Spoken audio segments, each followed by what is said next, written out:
जय माता दी। अश्विन कृष्ण पक्ष की अष्टमी तिथि को पुत्र की आयु के लिए, लाभ के लिए तथा कल्याण के लिए जीवित पुत्र का द्वितीया का व्रत तथा हाथी पूजा और महालक्ष्मी पूजा का विधान है। भादव शुक्ल पक्ष की अष्टमी तिथि से लेकर अश्विन कृष्ण अष्टमी तक 16 दिनों तक महालक्ष्मी जी की पूजा की जाती है। इन 16 दिनों में माता लक्ष्मी का विशेष पूजन अर्चन करके व्रत की कथा पढ़ी और सुनी जाती है। 16 दिनों में भक्त माता लक्ष्मी की कृपा पाने के लिए उपवास रखते हैं। इस दिन माँ लक्ष्मी जी की पूजा का विधि विधान से पूजन करके 16 दीपक जलाकर 16 बोल की 16 बार कहानी के कहने के बाद पौराणिक कथा का श्रवण किया जाता है। प्रिय भक्तजनों, आज के इस वीडियो में आप 16 दिनों की महालक्ष्मी व्रत कथा का श्रवण करेंगे और उससे पहले 16 बोल की कहानी सुनेंगे। 16 बोल की कहानी को 16 बार कहने के बाद ही व्रत की पौराणिक कथा को पढ़ना या सुनना चाहिए। आइए भक्तों, अब हम सब मिलकर माता लक्ष्मी जी का ध्यान करके कथा का शुभ आरंभ करते हैं। माँ लक्ष्मी चारों दिशाओं में आपकी जय जयकार होती रहती है। आप ही जगत की पालनहार हैं और आप ही स्थूल रूप में इस जगत में समाई हैं। हे माँ, आप हमें अपना आशीर्वाद प्रदान कीजिए। हम सभी आपके रूपों को बारंबार प्रणाम करते हैं। हे माँ महालक्ष्मी, विद्या लक्ष्मी, सौभाग्य प्रदान करने वाली माँ लक्ष्मी, हे माता अमृत स्वरूपा, हे सत्य लक्ष्मी, वैभव लक्ष्मी, योग लक्ष्मी, हम सभी आपको बारंबार प्रणाम करते हैं। 16 बोल की कथा। अमोती दमोती रानी, पोला पर ऊंचा सो पार पाटन, जहाँ गांव के राजा मगरसेन दमयंती रानी, कहे कहानी सुनो, हे लक्ष्मी देवी रानी, हमसे कहते तुमसे सुनते 16 बोल की कहानी। पौराणिक कथा के अनुसार एक समय महर्षि श्री वेद व्यास जी हस्तिनापुर पधारे। उनका आगमन सुनकर महाराज धृतराष्ट्र उनको आदर के सहित राजमहल ले गए। स्वर्ण सिंहासन पर विराजमान करके चरणोदक लेकर उनका पूजन किया। श्री व्यास जी से माता कुंती तथा गांधारी ने हाथ जोड़कर प्रश्न किया, हे महामुने, आप त्रिकालदर्शी हैं, अतः आपसे हमारी प्रार्थना है कि आप हमको कोई ऐसा सरल व्रत तथा पूजन बताएं जिससे हमारा राजलक्ष्मी, सुख संपत्ति, पुत्र पौत्र आदि व परिवार सुखी रहे। इतना सुनकर श्री वेद व्यास जी कहने लगे, हम एक ऐसे व्रत का पूजन व वर्णन कहते हैं जिससे सदा लक्ष्मी जी का निवास होकर सुख समृद्धि की वृद्धि होती है। यह श्री महालक्ष्मी जी का व्रत है जिसे प्रतिवर्ष अश्विन कृष्ण पक्ष अष्टमी को विधिवत किया जाता है। हे महामुनि, इस व्रत की विधि हमें विस्तार पूर्वक बताने की कृपा करें। तब व्यास जी बोले, हे देवी, यह व्रत भाद्रपद शुक्ल अष्टमी से प्रारंभ किया जाता है। इस दिन स्नान करके 16 सूत के धागों का डोरा बनाएं, उसमें 16 गांठें लगाएं, हल्दी से पीला करें, प्रतिदिन 16 दूब 16 गेहूं डोरे को चढ़ाएं। अश्विन कृष्ण अष्टमी के दिन उपवास रखकर मिट्टी के हाथी पर श्री महालक्ष्मी जी की प्रतिमा स्थापित करके विधि पूर्वक पूजन करें। इस प्रकार श्रद्धा भक्ति सहित माँ लक्ष्मी जी का व्रत पूजन करने से आप लोगों की राजलक्ष्मी में सदा अभिवृद्धि होती रहेगी। इस प्रकार व्रत का विधान बताकर श्री वेद व्यास जी अपने आश्रम को प्रस्थान कर गए।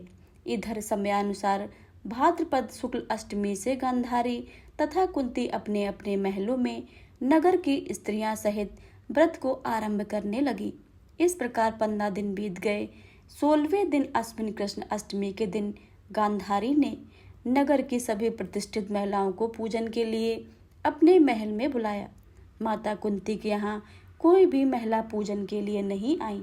साथ ही माता कुंती को भी गांधारी ने नहीं बुलाया।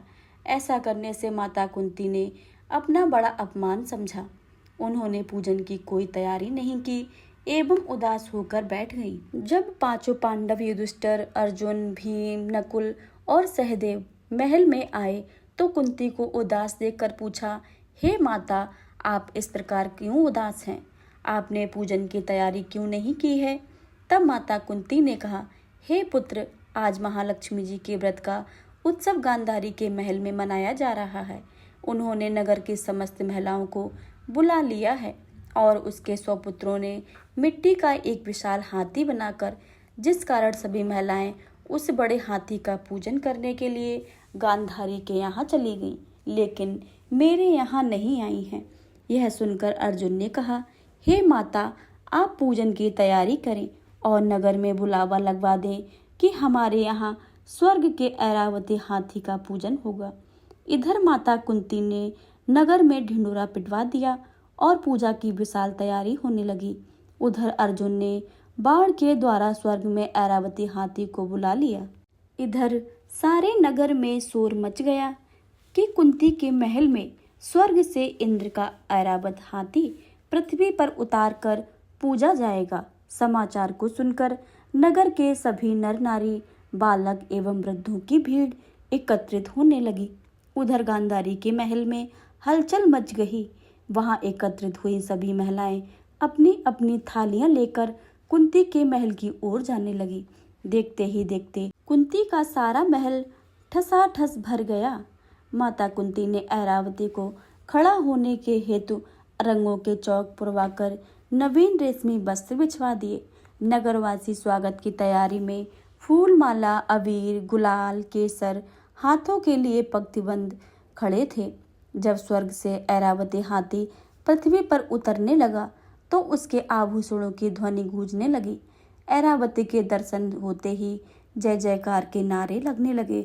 सायंकाल के समय इंद्र का भेजा हुआ हाथी ऐरावत माता कुंती के भवन में चौक पे उतर आया। तब सब नर नारियों ने पुष्पमाला, अबीर, गुलाल, केसर आदि सुगंधित पदार्थ चढ़ाकर उसका स्वागत किया। राजपुरोहित द्वारा ऐरावत पर महालक्ष्मी जी की मूर्ति स्थापित करके वेद मंत्रोच्चारण पूजन द्वारा किया गया। नगरवासियों ने भी महालक्ष्मी का पूजन किया। फिर अनेक प्रकार के पकवान लेकर ऐरावत को खिलाए और यमुना का जल उसे पिलाया गया। राजपुरोहित द्वारा स्वस्तिक वचन करके महिलाओं द्वारा महालक्ष्मी का पूजन कराया गया। 16 गांठ वाला डोरा लक्ष्मी जी को चढ़ाकर अपने अपने हाथों में बांध लिया। ब्राह्मणों को भोजन कराया गया। दक्षिणा के स्वरूप में स्वर्ण आभूषण, वस्त्र आदि दिए गए। तत्पश्चात महिलाओं ने मिलकर मधुर संगीत लहरों के साथ भजन कीर्तन कर संपूर्ण रात्रि महालक्ष्मी व्रत का जागरण किया। दूसरे दिन प्रातः राजपुरोहित द्वारा वेद मंत्रोच्चारण के साथ जलाशय में महालक्ष्मी जी की मूर्ति का विसर्जन किया गया। फिर ऐरावत को विदा देकर इंद्रलोक को भेज दिया गया। इस प्रकार जो स्त्रियां श्री महालक्ष्मी जी का विधि पूर्वक व्रत एवं पूजन करती हैं, उनके घर में धन धान से भरपूर रहते हैं तथा उनके घर में महालक्ष्मी जी सदा निवास करती हैं। इस हेतु महालक्ष्मी जी की यह स्तुति अवश्य बोले। महालक्ष्मी नमस्तुभ्यं नमस्तुभ्यं सुरेश्वरी, हरिप्रिये नमस्तुभ्यं नमस्तुभ्यं दयानिधे। यह थी महालक्ष्मी की पहली पौराणिक कथा। अब आप सुनिए महालक्ष्मी व्रत की दूसरी पौराणिक कथा। यह थी महालक्ष्मी की पहली पौराणिक कथा। अब आप सुनेंगे महालक्ष्मी की दूसरी पौराणिक व्रत कथा। कथा के अनुसार एक समय की बात है। एक गांव में एक गरीब ब्राह्मण रहता था। वह नियमित रूप से भगवान विष्णु का पूजन करता था। उसकी भक्ति से प्रसन्न होकर भगवान विष्णु ने उसे दर्शन दिए और अपनी मनोकामना मांगने को कहा। ब्राह्मण ने लक्ष्मी जी का निवास अपने घर में हो ऐसी इच्छा जाहिर की। यह सुनकर भगवान विष्णु ने लक्ष्मी जी को प्राप्ति का एक सरल ब्राह्मण को उपाय बता दिया। विष्णु जी ने कहा कि मंदिर के सामने एक स्त्री आती है जो यहाँ आकर उपले थापती है। तुम उसे अपने घर आने का आमंत्रण दो। वह स्त्री ही देवी लक्ष्मी है। देवी लक्ष्मी जी के तुम्हारे घर आने के बाद तुम्हारा घर धन्य और धान से भर जाएगा। यह कहकर विष्णु जी चले गए। अगले दिन सुबह 4 बजे ब्राह्मण मंदिर के सामने बैठ गया। लक्ष्मी जी उपले थापने के लिए आई तो ब्राह्मण ने उनसे अपने घर आने का निवेदन किया। ब्राह्मण की बात सुनकर लक्ष्मी जी समझ गई कि यह सब विष्णु जी के कहने से ही हुआ होगा। लक्ष्मी जी ने ब्राह्मण से कहा, तुम 16 दिनों तक महालक्ष्मी जी का व्रत विधि पूर्वक करो। सुबह और शाम नियम पूर्वक कथा का श्रवण करो, तब मैं तुम्हारे घर आऊंगी। देवी के कहे के अनुसार ब्राह्मण ने देवी का व्रत और पूजन किया। उत्तर दिशा की मुंह करके लक्ष्मी जी को पुकारा। अपने वचन के अनुसार पूरा करने के लिए धन की देवी लक्ष्मी जी प्रकट हुई और उन्होंने गरीब ब्राह्मण के हर कष्टों को दूर किया और उसके घर को सुख संपत्ति से भर दिया।